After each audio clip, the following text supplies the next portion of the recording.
Greenland ಕಾಡಲ್ಲಿ ಎಲ್ಲಾ ಜಂತುಗಳು ಬೆಳಗಾಗಿದ ತಕ್ಷಣ ಸುತ್ತಾಡೋದಕ್ಕೋಸ್ಕರ ಹೋಗ್ತಿದ್ವು. ಕೊಕ್ಕರೆ ಮಾತ್ರ ಪಾಪ ಒಬ್ಬಂಟಿಯಾಗಿತ್ತು. ಅದರ ರೆಕ್ಕೆಯಲ್ಲಿ ಗಾಯ ಆಗಿರೋ ಕಾರಣದಿಂದ ಅದು ಎಲ್ಲೂ ಹೋಗಕ್ಕಾಗ್ತಿಲ್ಲ. ಒಂದಿನ ಎಲ್ಲಾ ಜಂತುಗಳು ಒಟ್ಟಿಗೆ ಮಿಂಕು ಹತ್ರ ಹೋಗ್ತವೆ. ಅದರ ಮನೆಯ ಮುಂದೆ ಇರುವ ಜಾಗನ ಅದು ಕ್ಲೀನ್ ಮಾಡ್ತಾ ಇರುತ್ತೆ. ಅರೆ ಮಿಂಕು, ಏನ್ ಮಾಡ್ತಾ ಇದ್ಯಾ ನೀನಿಲ್ಲೀಗ? ಹೊರಗಡೆ ಬರಲ್ವಾ ನೀನೀಗ? ಇಲ್ಲ ರಾಮು, ನಾನೆಲ್ಲೂ ಬರೋದಿಲ್ಲ ಇವತ್ತು. ಕೆಲವು ದಿನದ ಹಿಂದೆ ನಾನು ಇಲ್ಲಿ ಬಂದೆ, ಮತ್ತೆ ನನ್ನ ಪರಿವಾರನ ಮರ್ತೋಗಿದ್ದೆ. ನಾನು ಅವರನ್ನ ತರಕಂತ ಹೋಗ್ತಾ ಇದ್ದೀನಿ. ಅವರೆಲ್ಲ ನನ್ನ ಜೊತೆ ಇರ್ತಾರೆ ಇನ್ನಿಲ್ಲಿ.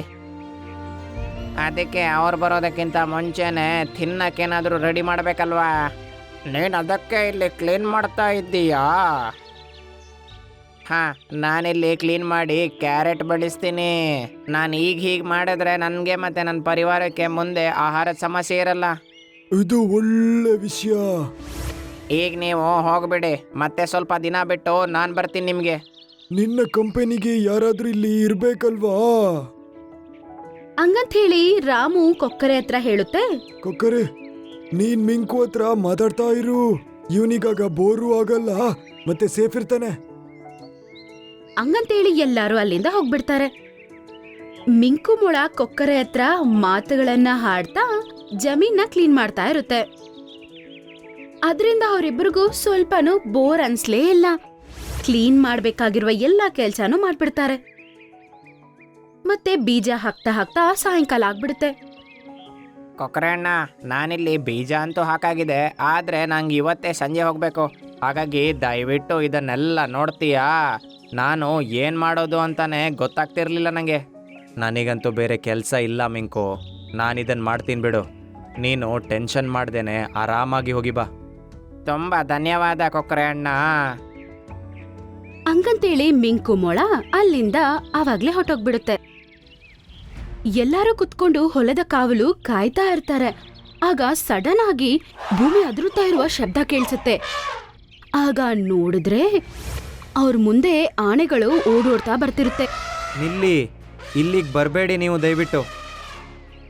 ಎಷ್ಟು ಹೇಳಿದ್ರೂ ಅವ್ರ ಮಾತನ್ನ ಆನೆಗಳು ಕೇಳಿಸ್ಕೊಂಡಿಲ್ಲ. ಅವು ಎರಡು ಒಬ್ಬರ ಜೊತೆ ಒಬ್ರು ಜಗಳ ಮಾಡೋದನ್ನ ಶುರು ಮಾಡುತ್ತೆ.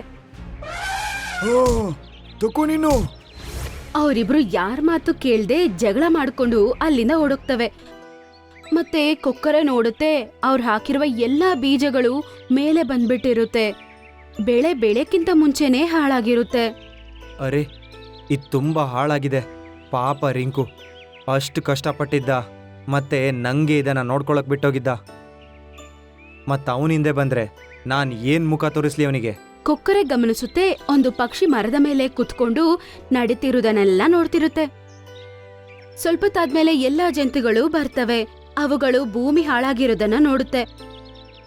ಆಗ ಕೊಕ್ಕರೆ ನಡೆದ ಎಲ್ಲಾ ವಿಷಯನೂ ಹೇಳುತ್ತೆ. ಇದಂತೂ ಅವುಗಳು ಸರಿ ಮಾಡಿಲ್ಲ. ನಾವಿದ್ದಿದ್ರೆ ಒಳ್ಳೆ ಇತ್ತು, ಒಳ್ಳೆ ಪಾಠ ಕಲಿಸ್ತಿದ್ವಿ. ಶಿಕ್ಷೆ ಕೊಟ್ಟು ಏನು ಪ್ರಯೋಜನ? ಇಲ್ಲಿ ನಾನು ಕಾಪಾಡಬೇಕಿತ್ತಿದ್ದನ್ನ ಈಗ ನಾನೇ ಮಾಡಬೇಕು. ಅದರ ಈ ಸಾಹಸವನ್ನು ನೋಡಿ ಎಲ್ಲಾ ಜಂತುಗಳು ಶಾಕ್ ಆಗ್ಬಿಡ್ತವೆ. ಮಾರನೇ ದಿನ ಬೆಳಗ್ಗೆ ಎಲ್ಲಾರ್ಗಿಂತ ಮುಂಚೆ ಕೊಕ್ಕರೆ ಮಿಂಕು ಮನೆಗೆ ಹೋಗುತ್ತೆ. ಅಲ್ಲಿ ನೋಡಿದ್ರೆ ತುಂಬಾ ಜಾಸ್ತಿ ಬೀಜಗಳು ಇರ್ತವೆ. ಅದು ಜಮೀನನ್ನ ಫಸ್ಟ್ ಎಲ್ಲ ಕ್ಲೀನ್ ಮಾಡ್ಕೊಳ್ಳುತ್ತೆ. ಆಮೇಲೆ ಅದಕ್ಕೆ ಪೆಟ್ಟಾಗಿರುವ ರೆಕ್ಕೆಯ ಸಹಾಯದಿಂದಾನೇ ಅದು ಬೀಜ ಹಾಕೋದಕ್ಕೆ ಎಲ್ಲ ತಯಾರಿ ಮಾಡುತ್ತೆ. ಎಲ್ಲಾ ಜಂತುಗಳು ಅವರವರ ಕೆಲ್ಸದಲ್ಲಿ ಬ್ಯುಸಿ ಆಗ್ಬಿಡ್ತಾರೆ. ಬೀಜ ಹಾಕ್ಲಿಕ್ಕೆ ತಯಾರು ಮಾಡೋಕೆ 2 ದಿನ ಹಾಕ್ಬಿಡುತ್ತೆ. ಆಮೇಲೆ ಹೊಳದಲ್ಲಿ ಬೀಜ ಹಾಕುತ್ತೆ. ಆಮೇಲೆ ಅದು ಆರಾಮಾಗಿ ಉಸಿರು ತಗೊಂಡು ಆರಾಮಾಗಿ ಅಲ್ಲೇ ಕುತ್ಕೊಂಡಿರುತ್ತೆ. ಹಾಂ, ಇನ್ನು ಮಿಂಕು ಹಿಂದೆ ಬಂದರೆ ಅಷ್ಟರೊಳಗೆ ಕ್ಯಾರೆಟ್ ಬಂದಿರುತ್ತೆ. ಸ್ವಲ್ಪ ದಿನ ಕಳೆದೋಗುತ್ತೆ. ಆಮೇಲೆ ಬೆಳೆ ಕೂಡ ಚೆನ್ನಾಗಿ ಬೆಳೆಯುತ್ತೆ. ಆಮೇಲೆ ಸಾಯಂಕಾಲ ಆಗಿದ ತಕ್ಷಣ ಮತ್ತೆ ಭೂಮಿಯಲ್ಲಿ ಏನೋ ಒಂದು ಗರ್ಜನೆ ಕೇಳಿಸುತ್ತೆ. ಅಯ್ಯೋ ದೇವ್ರೆ, ಅಯ್ಯಪ್ಪ, ಇವ್ರು ಇನ್ನೂ ಹಾಳು ಮಾಡಕ್ ಬರ್ತಾರೆ. ಅದು ಆ ಜಮೀನಿನ ಮುಂದೆ ನಿಂತ್ಕೊಂಡ್ಬಿಡುತ್ತೆ. ಮತ್ತೆ ಆನೆಗಳು ಓಡೋಡ್ತಾ ಬಂದು ಜಗಳ ಮಾಡೋದನ್ನ ಶುರು ಮಾಡ್ತವೆ. ಇವತ್ತು ನಾನು ಬಿಡಲ್ಲ. ನಾನು ಕೂಡ ನಿನ್ನನ್ನು ಬಿಡೋದೇ ಇಲ್ಲ. ಸ್ವಲ್ಪ ಹೊತ್ತಲ್ಲೇ ಅವುಗಳು ಎಲ್ಲಾ ಬೆಳೆಗಳನ್ನ ಹಾಳು ಮಾಡ್ಬಿಟ್ಟು ಅಲ್ಲಿಂದ ಓಡೋಗ್ತವೆ. ಕೊಕ್ಕರೆ ಅಳ್ತಾ ಕೂರುತ್ತೆ. ಸ್ವಲ್ಪತ್ತಲ್ಲೇ ಜಂತುಗಳು ಅಲ್ಲಿಗೆ ಬರ್ತವೆ. ಇವರನ್ನ ನಾವು ಬಿಡೋಲ್ಲ, ಇದಂತೂ ಜಾಸ್ತಿ ಆಯ್ತೀಗ. ಕಾಡಿನ ರಾಜ ಆದ ಶೇರ್ಖಾನ್ನ ಕರೆದು ಎಲ್ಲಾ ವಿಷಯವನ್ನು ಅವರು ಹೇಳ್ತಾರೆ. ನಾನು ಅವ್ರನ್ನ ಬಿಡಲ್ಲ, ಈಗ್ಲೇ ಅವ್ರಿಗೆ ಶಿಕ್ಷೆ ಆಗ್ಬೇಕು. ಶೇರ್ಖಾನ್ ಅವರ ಗುಹೆ ಹತ್ರ ಹೋಗಿ 10 ದಿನಕ್ಕೆ ಅವ್ರನ್ನ ಕಾಡಿಂದ ಆಚೆ ಕಳಿಸ್ಬಿಡ್ತಾನೆ. ಆದ್ರೆ ಕೊಕ್ಕರೆಗೆ ಇನ್ನೂ ಸಮಾಧಾನ ಆಗಿಲ್ಲ. ಯಾಕಂದ್ರೆ ನಾಳೆ ಮಿಂಕು ಬರ್ತಾನೆ. ಅವನ್ಗೆ ಏನ್ ಹೇಳೋದು ಅಂತ ಅವಳಿಗೆ ಅರ್ಥನೇ ಆಗಿಲ್ಲ. ರಾತ್ರಿ ಆಗಿತ್ತು, ಎಲ್ಲರೂ ನಿದ್ದೆ ಮಾಡ್ತಿದ್ದಾರೆ. ಆದ್ರೆ ಕೊಕ್ಕರೆಗೆ ಮಾತ್ರ ನಿದ್ದೆ ಬಂದಿಲ್ಲ. ಏನ್ ಮಾಡೋದು ಅಂತ ಯೋಚನೆ ಮಾಡ್ತಾ ಕೂತಿರುತ್ತೆ. ಇಷ್ಟು ದಿನ ಮರದ ಮೇಲೆ ಕುತ್ಕೊಂಡು ಅದನ್ನ ನೋಡ್ತಿದ್ದ ಒಂದು ಪಕ್ಷಿ ಕೊಕ್ಕರೆ ಹತ್ರ ಬಂದು ಹೀಗಂತ ಅನ್ನುತ್ತೆ. ಪ್ರೀತಿಯ ಹಕ್ಕಿ, ಹೇಗಿದ್ದೀಯಾ? ನಾನ್ ಚೆನ್ನಾಗಿದ್ದೀನಿ ಕೊಕ್ಕರೆ, ನೀನ್ ಹೆಂಗಿದೀಯಾ? ಅರೆ, ನಿಂಗ್ ಮಾತಾಡಕ್ ಬರುತ್ತಾ? ಯಾಕೆ ನೀನ್ ನನ್ನ ಹತ್ರ ಇಷ್ಟು ದಿನ ಮಾತಾಡಿಲ್ಲ? ನಾನು ಈ ಕಾಡಿಗೆ ಸೇರಿದವಳಲ್ಲ, ನಾನೊಂದು ಮಾಯಾ ಪಕ್ಷಿ. ನಾನ್ ನಿನ್ನ ತುಂಬಾ ದಿನದಿಂದ ಗಮನಿಸ್ತಿದ್ದೀನಿ. ನಿನ್ನ ಕಷ್ಟಾರ್ಜಿತ, ನಿನ್ನ ಮನಸ್ಸು ಎಲ್ಲ ನನ್ಗೆ ತುಂಬಾ ಇಷ್ಟ ಆಯ್ತು. ನೀನು ಅಂಗವಿಕಲನಾಗಿದ್ದರೂ ನೀನು ಎಷ್ಟು ಧೈರ್ಯ ಮತ್ತು ಶೌರ್ಯ ತೋರಿಸಿದ್ಯಾ. ಬೇರೆ ಯಾರ ಕೈಲೂ ಹಂಗ್ ಮಾಡಕ್ಕಾಗಲ್ಲ. ಹಾ, ಆದ್ರೆ ಅದೆಲ್ಲ ವ್ಯರ್ಥ ಆಯ್ತೀಗ. ನಾಳೆ ಬೆಳಿಗ್ಗೆ ಮಿಂಕು ಬರ್ತಾನೆ, ಮತ್ತೆ ನಾನು ಅವನಿಗೆ ಏನಂತ ಹೇಳಿ?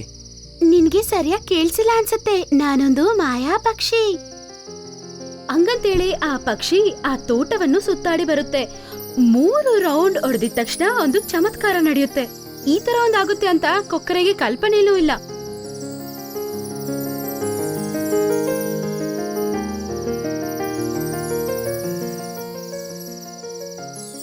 ಭೂಮಿ ಆದಷ್ಟು ಗದೆ ಕ್ಲೀನ್ ಆಗಿ ಮುಂಚೆಗಿಂತ ಈಗ ಇನ್ನೂ ಜಾಸ್ತಿ ಕ್ಯಾರೆಟ್ಸ್ಗಳು ಬೆಳೆದಿದೆ. ಅರೆ ವಾ, ಇದು ತುಂಬಾ ಚೆನ್ನಾಗಿ ಗ್ರೋ ಆಗ್ತಾ ಇದೆ. ತುಂಬಾ ಧನ್ಯವಾದಗಳು ಹಕ್ಕಿಯೇ ನಿಂಗೆ. ಈಗ ಧನ್ಯವಾದ ಅಲ್ಲ, ಇನ್ನೊಂದು ಕೆಲ್ಸ ಬಾಕಿ ಇದೆ. ಯಾವ ಕೆಲ್ಸ? ಅದನ್ನ ಕೇಳಿ ಪಕ್ಷಿ ಕೊಕ್ಕರೆ ತಲೆ ಮೇಲೆ ಕೂಡ 3 ರೌಂಡ್ ಅನ್ನು ಹೊಡೆಯುತ್ತೆ. ಆಮೇಲೆ ಆಕಾಶದಲ್ಲಿ ಹಾರ್ಕೊಂಡು ಹೋಗ್ಬಿಡುತ್ತೆ. ಅಲ್ಲ, ಇವಳು ಯಾವ ಕೆಲ್ಸದ ಬಗ್ಗೆ ಮಾತಾಡ್ತಿದ್ಲು? ಕೊಕ್ಕರೆ ನೋಡುತ್ತೆ, ಅದರ ರೆಕ್ಕೆ ಸರಿಯಾಗ್ಬಿಟ್ಟಿರುತ್ತೆ. ಅದು ಸಂತೋಷದಿಂದ ಆಕಾಶದಲ್ಲಿ ಹಾರ್ಕೊಂಡಿರುತ್ತೆ. ಅರೆ ವಾ, ಈಗ ನಾನು ಹಾರಾಡ್ಬೋದು. ಅದಕ್ಕೆ ತುಂಬಾನೇ ಸಂತೋಷವಾಗಿರುತ್ತೆ. ಮಾರನೇ ದಿನ ಮಿಂಕು ಮೊಳ ಅವರ ಕುಟುಂಬದ ಜೊತೆ ಅಲ್ಲಿಗೆ ಬರುತ್ತೆ. ಮತ್ತೆ ಅವುಗಳ ಜೊತೆನೆ ಬೇರೆ ಜಂತುಗಳು ಕೂಡ ಅಲ್ಲಿಗೆ ಬರ್ತವೆ. ಅವ್ರು ನೋಡ್ತಾರೆ, ಬೆಳೆ ತುಂಬಾನೇ ಚೆನ್ನಾಗ್ ಬೆಳೆದಿರುತ್ತೆ. ಕೊಕ್ಕರೆ ಕೂಡ ಸರಿ ಹೋಗ್ಬಿಟ್ಟಿರುತ್ತೆ. ಅವ್ರು ಅದನ್ನೆಲ್ಲ ನೋಡಿ ತುಂಬಾ ಆಶ್ಚರ್ಯ ಪಡ್ತಾರೆ. ಆಮೇಲೆ ಕೊಕ್ಕರೆ ನಡೆದ ಎಲ್ಲಾ ವಿಷಯನೂ ಹೇಳುತ್ತೆ. ಜಂತುಗಳು ಅದನ್ನ ಕೇಳಿ ಸಂತೋಷ ಪಡುತ್ತವೆ. ಕೊಕ್ಕರೆ ಅಣ್ಣ, ನೀನು ನಮಿಗೋಸ್ಕರ ಇಷ್ಟೆಲ್ಲ ಮಾಡಿದ್ಯಾ. ನಾನು ನಿನಗೆ ಹೇಗೆ ಥ್ಯಾಂಕ್ಸ್ ಹೇಳಿ ಗೊತ್ತಾಗ್ತಿಲ್ಲ. ಅದು ನನ್ನ ಕರ್ತವ್ಯ ಕಣಪ್ಪ. ನಿನ್ನ ಈ ಜಾಗದಿಂದಾನೇ ನನ್ನ ರೆಕ್ಕೆ ಸರಿಯಾಗಿದ್ದು.